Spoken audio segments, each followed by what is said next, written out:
Finally, welcome back to Voices of the Devils. We are here after a very, very, very long time.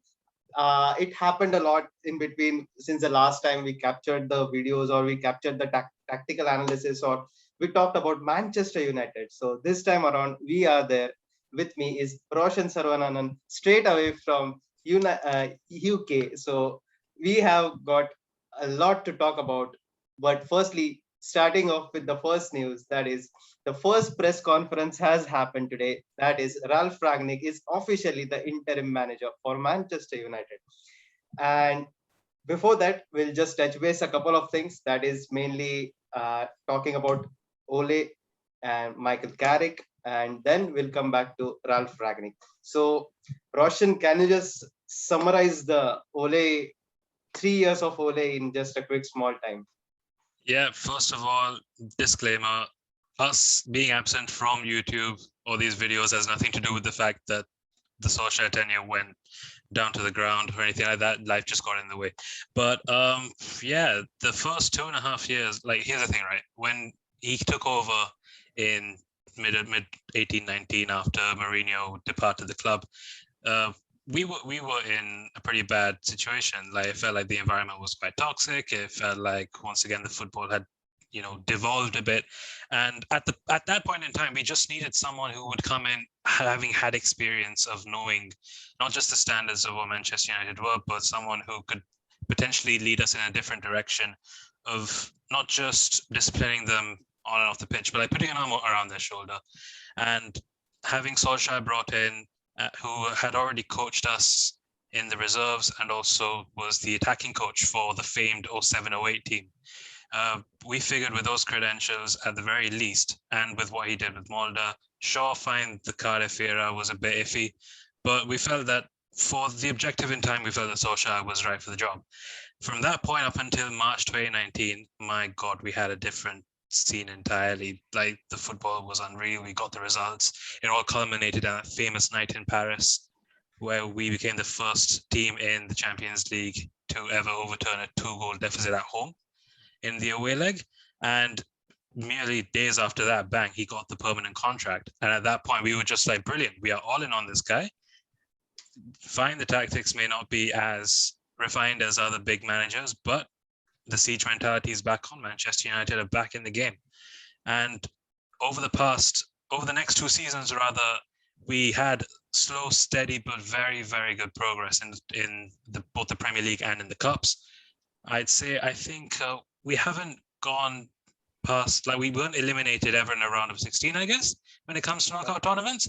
Obviously, with Barcelona that very season in the Champions League, and then Leicester in the FA Cup last season.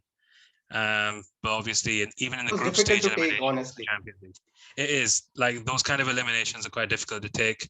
Even in the group stages when we were eliminated in the Champions League, we got far in the Europa League. That one game against Villarreal, the one penalty shootout, that could have changed everything for him, I still believe.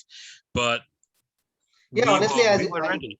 The point which you are mentioning, like if that was saved by De Gea or that was scored by De Gea, that would have changed the fortunes for Ole Gunnar Solskjaer, to be honest. Maybe, like especially because of the way that final went. Because I think from halftime itself, we realized the Villarreal's game plan was totally different. They were trying to suck us in. We kind of gave into that, and then they finished on penalties. The fact that we took 22 penalties to have a result in that game was just crazy. I still can't believe it, but it's fine. That's all in the past right now. But yeah, I do feel that there would have been a lot more positivity surrounding Solskjaer in the immediate aftermath of that game.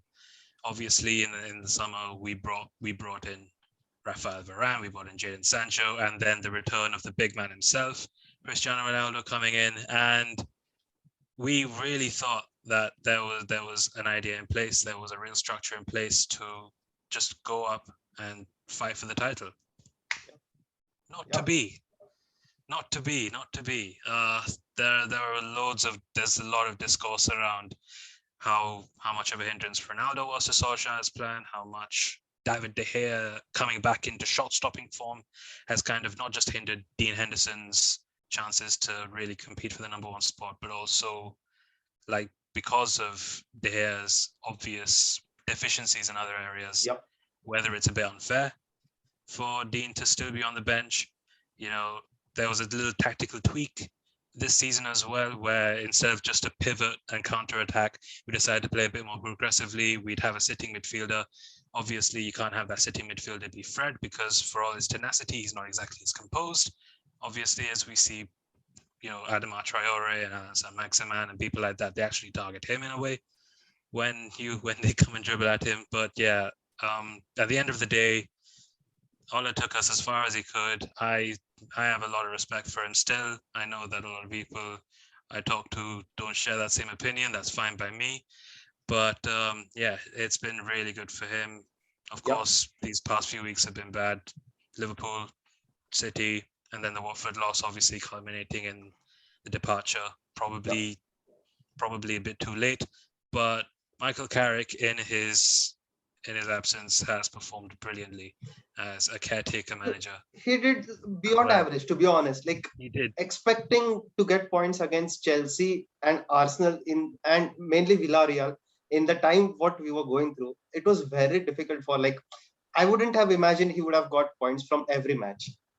Exactly, like especially Chelsea, for all of their their squad depth, their squad quality, and the position that we're in at the time. Like we're just still healing from the departure of a loved man, Old Trafford. So we thought, okay, right, we're gonna get really screwed over here. But Carrick had a really set plan in place in terms of a defensive structure, and it worked really well for us. With Villarreal as well, superb result. Arsenal last night was a really good game as well. It was a cherry on the cake, to be honest.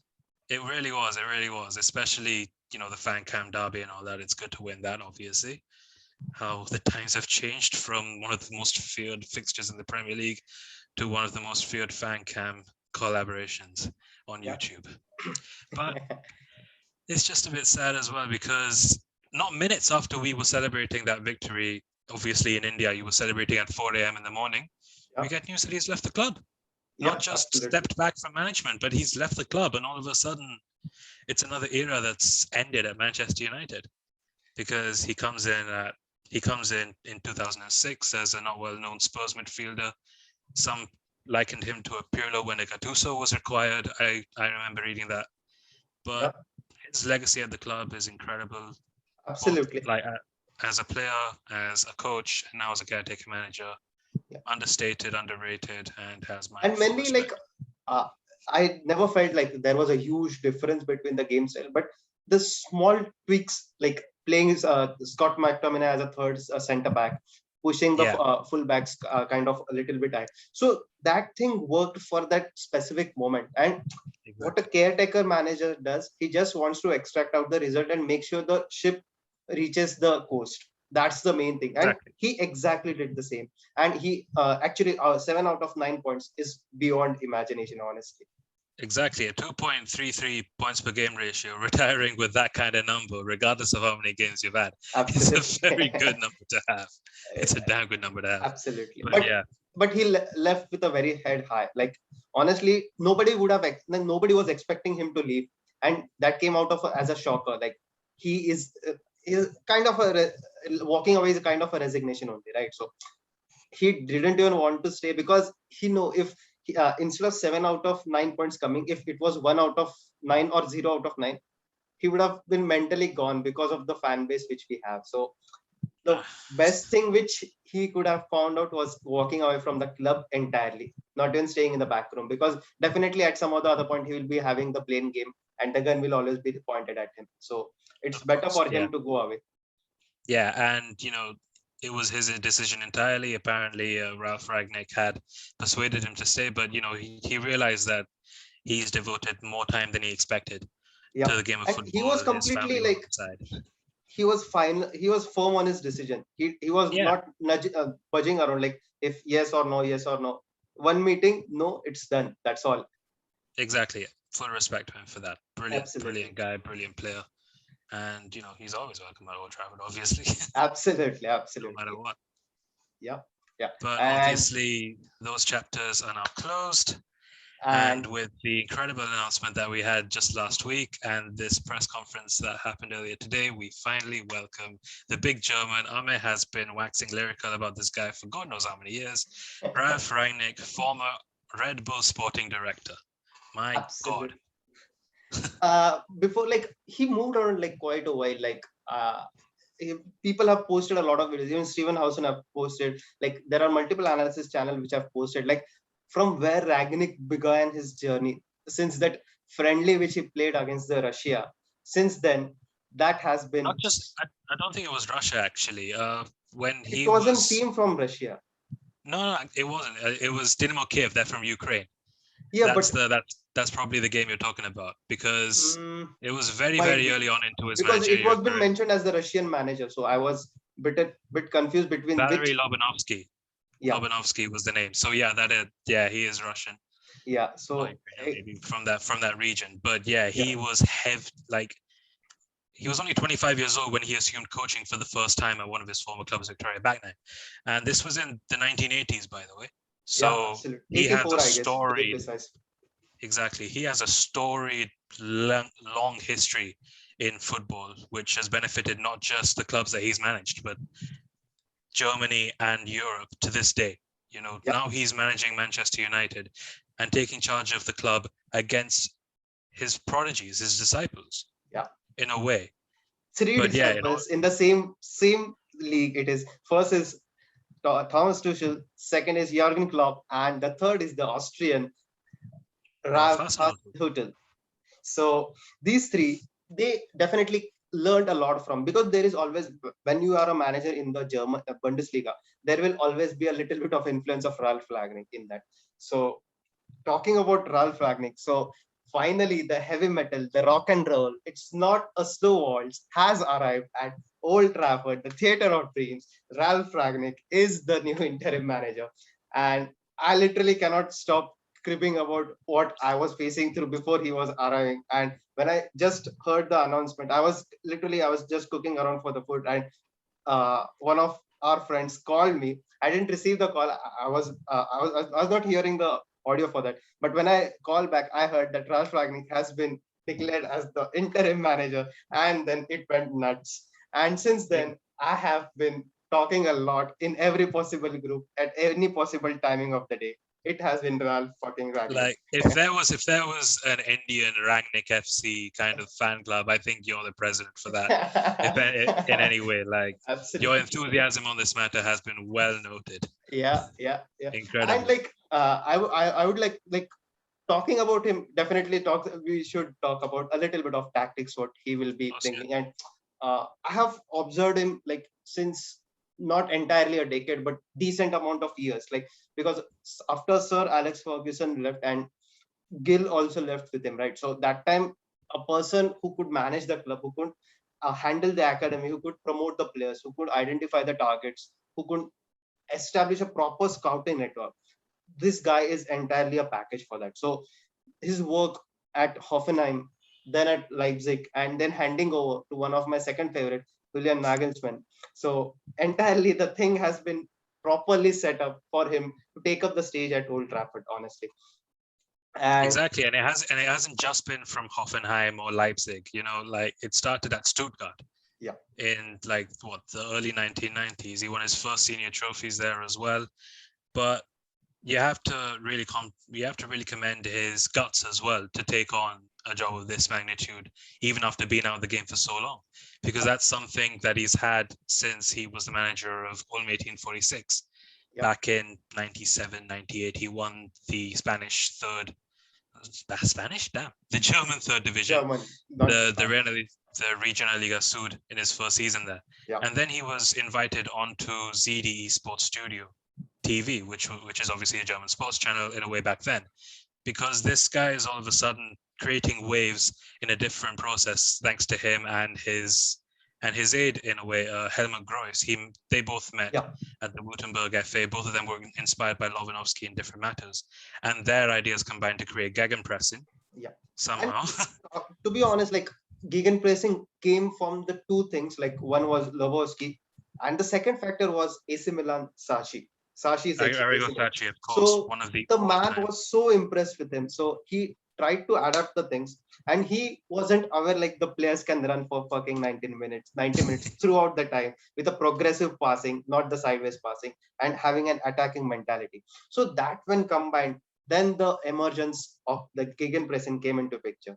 And talking about gegenpressing, I like to talk about like the formations firstly. Like he went on to play a number of formations, and mainly when he started at Hoffenheim. So it was initially the 4-3-3, because if you like when he started playing back four, it was quite a very big surprise into the Germans and the Bundesliga, because the Exactly. In concept fact, was always a can I talk about the news when he came onto that TV, when he yeah, came onto yeah, the TV interview in that case. sure, This was sure, back sure, in '98, by the way.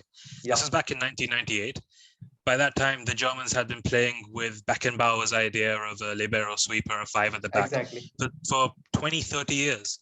So yeah, to see this manager come up with a four at the back and achieve success even in the lower divisions, people were very interested. Rangnick came on, and he didn't just talk about the benefits of the four at the back against the five at the back. He thought the five at the back was like its old days. He challenged it that hard, and to exactly, challenge Kaiser Franz's ideas so badly, no one was ready to accept it at the time. And sarcastically enough, they actually dubbed him the Professor. That's where the name comes from. They made fun absolutely, of him on national and international television because of his ideas of four at the back. yeah, Then Euro 2000 happened. Germany lost 2 of their 3 group stage games. They finished bottom. They were knocked out. It was a humiliation. All of a sudden, dominance. It was Ragnick's pure ideas dominance. came up. Yeah, All of a sudden, Rangnick's ideas came up into play. Then he went to Hanover, did his work there, went to Stuttgart for a year, did his work there, apart from what happened at the end of 2005 was a bit of a crash and burn. yeah. Then the Hoffenheim time comes in. And then the then the Then man it's a comes into real the focus. After that, there was a little small stint at Schalke, but that didn't work out. But he exactly, yeah. was he, it was his ideologies which mattered, like the philosophy, like how the game should be played, the game of football, and how immense it should be. Like the gegenpressing, like he has been the godfather. Definitely, there is no other word. The professor has been the godfather of gegenpressing football. And talking about like the formation at Hoffenheim, it modified from a 4-3-3 to a 4-4-2. And it's not a 4-4-2 what SAF used to play. It's a 4-2-2 which gets transformed into a 4-2-2 and 2. That is the two central midfielders which act as a defensive shielding as well as the attacking shielding, and the two wide attacking men and the two strikers. The And wide they attackers come as they're kind of inside forwards in a way, absolutely, isn't it? absolutely, That's the main difference between yeah, regular wide formations and the 4-2-2. absolutely. It's not a kind of a winger or a like not a left LW or a LM. It's more of a LAM and a RAM kind of thing, which Exactly. penetrates centrally and also expose the wide spaces. And Exactly. Like they operate mainly in the half spaces because at that point you yeah, always confuse the defenders whether you're going in or out. yeah, And especially in the Premier League this season, especially when looking at fullbacks in a way, the half spaces have been mighty important in yeah. influencing the games. Like, you look at Joao Cancelo, Bernardo Silva, even Trent and Robertson. These guys always dominate the half spaces, defense Yep, and in midfield. yep. So Rangnick coming in and showing them how it's done, RIP always. to the all the Premier League teams. That's Fingers all I crossed, can fingers say. crossed. And I would like to address little bit about his defending setups and a little bit of attacking setups. And talking about defending, so like three main factors which he explored from the game of football was the ball oriented defending, the space oriented defending, and then innovating the press. And that completely revolutionized the German football, honestly. Like he has been the pioneer of that, starting the back four system and reducing the usage of the libero or a kind of a sweeper system. And when that happens, like it definitely takes a huge turn to do that, because not only one, not only two, but the entire fucking Bundesliga teams used to adapt those tactics, and that's how it came into presence. I And think when Jurgen Klopp managed Dortmund, and yeah, at the same time that Rangnick had managed Hoffenheim. I think Hoffenheim beat Dortmund like 4-1 or something like that. That Yeah, was when Jurgen Klopp kind of decided to take that ideology into himself yeah. as well. Like he looked at that team and said, "That's how I want to play." You cannot expect a person to take a team from a third tier to a second tier and then second tier to the first tier and In challenging for a consecutive title in years. the first season itself. They definitely finished the seventh, which was the that time highest ever rank. But that wasn't the point. The point was challenging in the first season itself. That is a very huge thing. And we know what a promoted team are being tagged as. Like they are not considered as the minnows, like the big targets or something. They'll always be the surprise packages, and they definitely work that time. And coming back to the tactic, out of position, press the opposition high in the pitch, exploit the imbalance in the opposition, segregate the shape, differentiate the players in the mid. That's how you press the teams. And there is no side passing existence when it comes to Ralf Ragnick. There is always the vertical corridors which are being kept visible to the players. And that's how we proceed from the defense to the attack. And allowing mid to open from playing the ball from the back and pressing the numbers. Like it's always about the numerical game. Like if the team is out of possession, they'll make sure the ball is dominated toward one side of the pitch and there is a numerical advantage. Take the ball, receive it with the high intensity, make the corridors open, make it through to the players, make the wide wingers move ahead, make the attackers move ahead with pace. And that's how they set up the counter as well as the Gegenpressing at the same time. So if you see like Guardiola, like how he implemented the tiki taka or kind of the Cruyff mindset kind of thing, like Yeah, playing in triangles. This guy adopted that as well.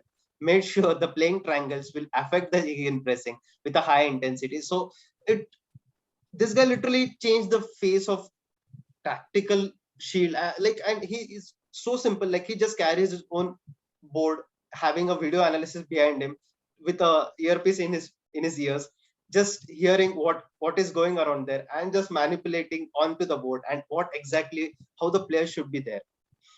exactly. So He loves working a lot behind the scenes in that kind of way, doesn't he? He doesn't like the limelight as much right now. yeah, That can be, I guess, best summarized when he actually stepped back from management at the end of, I think it was 2011, wasn't it, when yeah, uh, Schalke went and faced United in the 2011 2010, semi-finals, 2010 or 11, yeah, he something was like that. ripped apart. So in that year, it was an incredible situation from Schalke. Yeah, But obviously, at the end of that year, he stepped back from retirement because he didn't want to face so many decisions, but he just wanted to make sure that he could make the right ones at the right times. yeah, That's where his transition, it obviously started at Hoffenheim, where he got a greater control of the club atmosphere. But you could say he was already ready to step into a full Red Bull sporting director yeah, kind of mentality at the end of that year. And obviously that came in 2012. yeah, yeah. That And story is actually really cool as well. Should I tell you exactly? Like absolutely, he absolutely, the he people he should touched know. on it. He actually touched on it in the press conference, but he met the Red Bull co-founder Dietrich Mateschitz. You know, obviously they got a helicopter to his place and all Yeah, that. yeah, It was a crazy meeting. But the main thing was the thing that swung everything in his favor after Mateschitz was interested in his work in Schalke was when Rangnick was asked, you know, what can we do to improve our standing in football with Leipzig and with Salzburg, because our F1 team does really well and we try to implement that here, but it doesn't work out. This guy says he does absolutely everything different. He wants to do absolutely everything different because they've got older players in the last line of their contracts and the standard doesn't increase as a result. Rather, it's set to go down, kind of like how we did after Sir Alex Ferguson left and Moyes was left to take over. yeah, But this guy wanted immediately, he wanted his squad to be younger. He wanted his squad to be, you know, somewhat inexperienced, but with the idea that they would move forward together and they would play more aggressive, exciting football. He kind of used Matischitz's own ideas against him because Red Bull moving into sport is obviously a way for them to increase their brand of their soft drink, absolutely. right? So Rangnick turned that on its head. He said, look, you say Red Bull gives you wings. This football isn't giving me wings. It's giving me a damn snail's shell on the head. So if you give me control like this, if I give you younger, more exciting players like that, Red Bull will give you wings. Red Bull Leipzig will give you wings. Salzburg will give you wings. New York will give you rings. Bragantino will give you wings in Brazil. And he has, like, as soon as he shook his hand and signed on the dotted line, the revolution began. Yep. The revolution began. Mane, Haaland, Werner, recently Patson Daka. These are players who have all come through the Red Bull The recruitment system. talking about the players you are talking, I'll just tell one name from the Champions League team from under Jurgen Klopp. Firmino, the guy is so Roberto underrated. Firmino. So the guy is so Roberto Firmino. underrated. Exactly. Like obviously there's a lot that's made of him not being a 9 in a way, but he's not meant to be a 9. Obviously he's meant to Exactly. be a false 9, knitting the system together. They obviously called in the system when 2018 to 2020 they had their huge resurgence. They won the Champions League, they won the Premier League. Yep. Obviously again Rangnick started that for him. He brought him to Europe in 2011. Let's just ignore the fact that Rangnick resigned a couple of days later because of the Gustavo sale. But if he didn't come to Hoffenheim, obviously Firmino wouldn't have shown what he was about, and then Klopp would have picked him up and all that. And But then the Rangnick sequence always follows. has been ahead. And then Rangnick, he's always been ahead of the curve in a way. He's always been ahead of the curve. We can take credit for that right now. Yeah, absolutely. Yeah, and like the three, like I'll finish it off in a quick 3 sentence thing. Like talking about the attacking instinct. So the three main factors which always comes into picture when Ralph's team is on the pitch is the first is the quick passing during the transition or even the ball recovery, the half spaces, and then comes the penetration into the back line. That's the only three ideologies which his team has been following since long, and it literally you cannot identify how the team is getting past every layer of the team, like every layer of the opposition team. The first is the midfield, the first is the attacking midfielder, then the defensive midfielder in a jiffy. So along with the paces of Rashford and Sancho onto the wings, I'm not. I'm just imagining and I'm just It's dreaming kind of a about it as dream of at now. this point right now. It's kind of a dream to see what this squad can do with Rangnick Yeah, at the helm. yeah. And like Obviously, that's like I'm thinking, like, you keep on mentioning all of these qualities which Rangnick's going to be able to bring to the squad, and I'm like, cogs are running in my mind. Which kind of players would do the best, and which players would feel a lot more under threat? For example, if you take the midfield situation, I have been crying out for a defensive midfielder for a long time. Someone in the first phase who can be composed as much in the build-up. Because when you put Fred together, fine, they complement each other perfectly, especially in the counter-attacking setup. But when you want to play more progressively, then you have to measure them side by side. You have to measure them player by player. At that point, I feel Fred is going to be a lot more. What can I say? He'll be a lot more favored under Rangnick because the dude doesn't ever stop running. His passing is it's somewhat decent, to be fair. Like, obviously I'm not going to say it's really good or whatever, yeah, because we all know the poor guy has a mistake in him sometimes. But I feel like it's that tenacity that's going to make him favored over McTominay in the long run, because McTominay is one of those players who looks a lot for the safer options, but at the same time he's also hiding from the ball. And it's not right. I don't like saying this, obviously, because I do like Scott McTominay in a way, especially as someone who offers a last line into attack. But he is definitely going to be one who is a lot more under threat as a result of the switch up from Solskjaer to Rangnick. yeah. Another situation would be the right back situation. Dalot v Wan-Bissaka. Probably Ethan Laird coming in. I don't know. If Laird comes in, I'm backing that man all the way. But it's with just Dalot, it's just that like I would be feeling bad for Lad because he won't be able to get a training session under Ragnick because he's definitely out on loan. So I don't well, think here's the thing: you can recall players from it loan if depends. need It be. depends But the upon problem is he's doing very well at Swansea right now.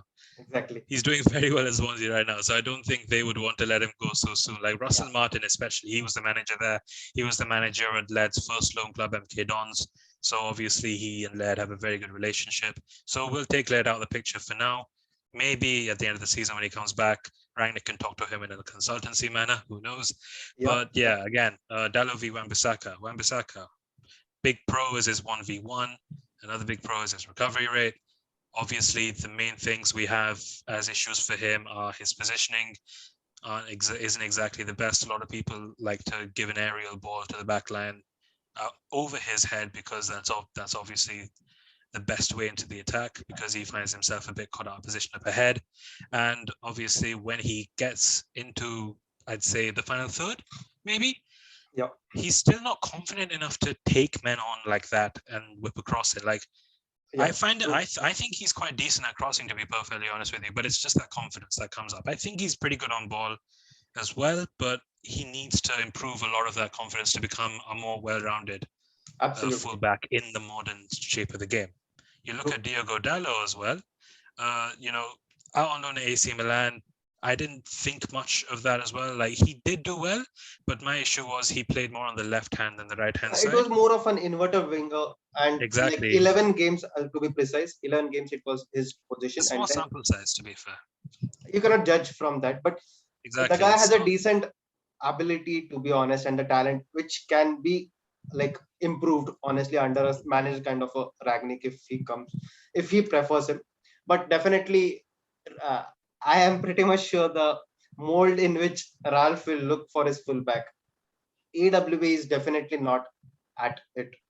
Either he has to improve it or else he has to sacrifice the pace. That's the only two option which he can see, because under Ole it was never an option, never a doubt whether AWB will play or not. It was defined that he will start them every match in Premier League. So from now onwards, exactly, like in a way, that slight favoritism, I'll agree. It became an issue. It did yeah, become a bit of an issue, especially because of the results that have happened previously, the performances that have happened.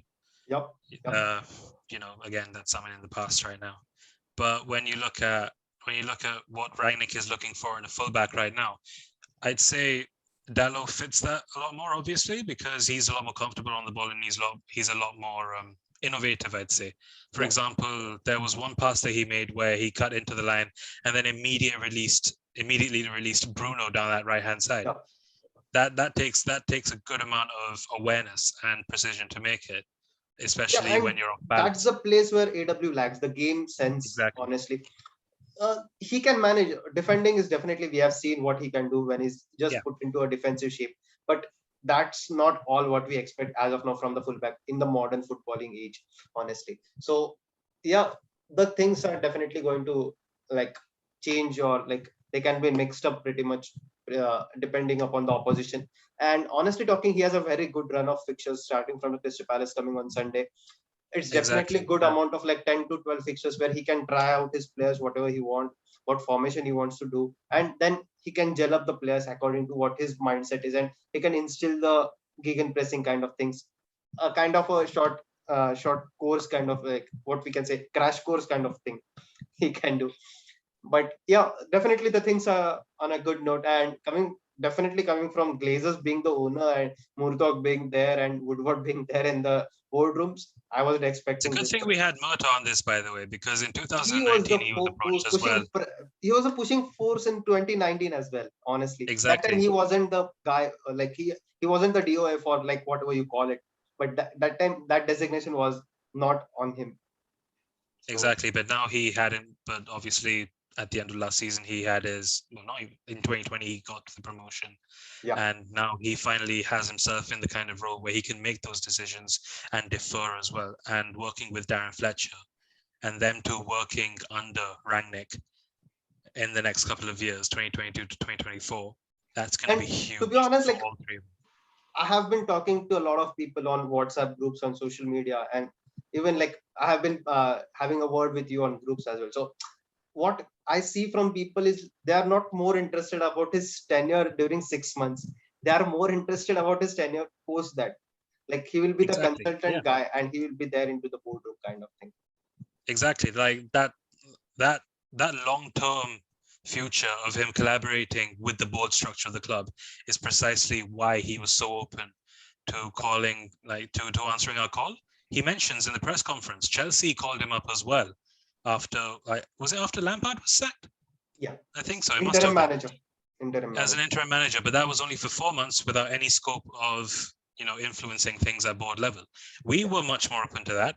We have someone who tried previously to get him to the club, and with finally, I don't know how long it's taken for him to do this, but for Ed Woodward to leave as an executive chairman and become a consultant on the business side of things, Richard Arnold's going to get promoted, but he's someone who understands, he's not much of a football guy. He'll help around with the commercial stuff, but he's going to get proper football personalities into the job. So Mota has done really well. Darren Fletcher, incredibly smart guy. And then Ralf Rangnick coming in for 2.5 years, two of which are going to be of proper. It's setting up the basis properly for the next manager to come in. That's a proper foundation. That's a proper foundation that started from a couple of years ago, and that's going to last proper time into the future. So for the first time, we genuinely for the first time, I think under Ole we had some form of identity, but not exactly polished. After trying out different styles over the years, but now I think under Rangnick, we seem to have a full definition of what we can expect from a Manchester United team. Yeah, and that can combine the players and the coaches and everyone under him. True. And mainly focus he will be there choose who the next manager is. That is a very big thing when it comes to setting up a foundation for the years to come by. Because if you are looking out for a manager who will manage similar to your style or having the abilities like you, it's very good for a club to move ahead in the years to come by, honestly. Because the same gameplay, how you see if you see Man City, honestly, I don't want to give the example, but it has to be Man City. Because if you see the managers coming in and leaving, definitely they are winning the title and leaving. May that be Pellegrini, may that be Roberto Mancini, or may that be Pep Guardiola for the past 5 years. Yeah. But he definitely even in the first title which Pep won, it was a core of what Pellegrini had instilled into the team, the Kevin De Bruyne, the Sterlings and all. So it was majority of the core strength which is getting transferred over to the next manager. And I feel this will start happening after Rangnick has arrived at Manchester United. Because if you see what he did at RB, after he left, the guy who was there at the Reign, he's every possible thing equivalent to him. I don't know what he will do in future, but I'll be definitely craving for him to be there when Rangnick is there at Manchester United. That's not happening, but that's always a dream pair to work around. Honestly, like it's not that far-fetched to see, I'll say his name, Julian Nagelsmann, come to the theater of dreams. Because with Bayern, again, they're a kind of team who anyone can come in and go out and they'll still win the league or something like that. You want a manager to bring you to the Champions League. Like Bayern and PSG have that same kind of mentality right now. The league is somewhat a given. The cup is somewhat a given. You want the Champions League. So they're a kind of team who will be they'll take the right call, obviously, but there'll be someone who won't be as affected by it as much as other clubs are, like us. But Rangnick was also asked about the possibility of staying for another year in the managerial job, just as a short-term extension if the right guy doesn't come along. Because all of a sudden, when we talk about a continuity phase, you have to look at the style of play as well, because his high-intensity play is not easily going to be replicated by a Pochettino or even an Erik ten Hag, which is why you have to look for someone from that school of thought. And obviously, there's one guy who measures up to that more than anyone else. So if he does take that extension at the end of the season, then Nagelsmann becomes a real possibility in the long term. Honestly, that's my opinion. That will be a big step, because 2023, at the end of that season, Pochettino's contract is getting over. Erik ten Hag's extension is getting over. And Julian Nagelsmann, if available, then he will be the one of the choices. So it will always be a very big question if Ralf will continue for the next season or not. But exactly, all hypothetical. Let's get to 2022 first, then absolutely, we'll measure. Absolutely. But for now, 6 months, it will be a very fucking entertaining football, heavy metal, entirely pressing game. And I won't even be surprised if he plays Bruno as a defensive mid sometime or the other into the game, because that guy just to make sure that the ground gets covered completely. Absolutely. In that way, because that's what he influences. He will do anything. He will make sure he can even deploy Fred and Bruno in that middle too, because he does what that tenacity, the work rate for running 90 minutes throughout the round, and mid is the crucial part for his team, because it starts from there, the vertical lines. And no better player other than Paul Pogba I can see a visionary other than Bruno. And what Bruno can achieve, nobody can do in that entire midfield, honestly.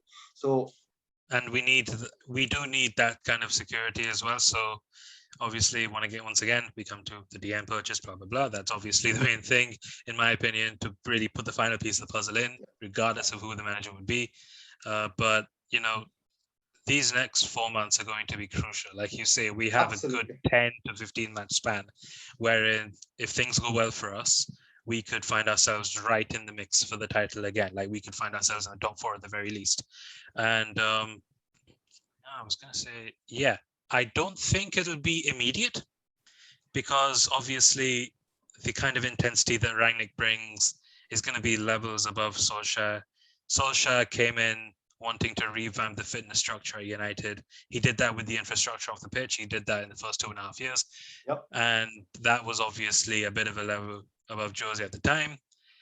So what the players are going to be expecting, I don't know. It's 3 a.m. It's 3 p.m. where I am right now, so they're probably getting stuck in already. Rangnick's going to put them through their paces. And He may even get out the wheel of punishment already. I do not know, but it's the going to be dictator incredibly has difficult. the dictator is there in the dressing room, so anything can happen. I've seen a couple of videos where he just shouts at the players, making sure that they follow his instructions. They shuts off the light and leaves the room. So That's the that too main at the thing. half Like time. That too at the that's the half main time. thing. It's okay if you're friendly with the players when there needs to be, but at the time where you need to be harsh, you need to be harsh. Yeah. That And is something that people thought Ole was a bit off on, but something that will really improve under Rangnick. He's not going to take prisoners at yeah, all. yeah. And there are n number of quotes which from people coming around, from multiple reporters or journalists which have been posting about Ralph being the proactive, like he can be the man who can turn the fortunes on currently for the foundation, from the foundation side of it. There is definitely the shitty, like the shit things going around from the people like Souness and also, but I don't give a damn for that. But as of now, Manchester There are some United people will that be, you realize you're better off ignoring, and with Souness, obviously, you've been better off because ignoring that guy for years. that target is getting transferred from Pogba, Ole, Pogba, and now Ralph. That guy has no shame at That's all. the thing. That's the thing, right? That's the thing with the English media. When you wear the badge, you're going that badge comes with a target. Yeah. It's how quickly you're able to evade the arrows that come that determines how successful you are. Yep. That's And the main thing when it comes to facing the media in a way. true, true. You have to be on both the sides of media, the positive and the negative, not only the negative. So, on that note, with me, Roshan Saravanan, we are logging off from the Voices of the Devils. Ralf Ragnick, welcome to Manchester United once again. Thank you, It's guys. going See you to be next time. heavy metal. It's not slow waltz again.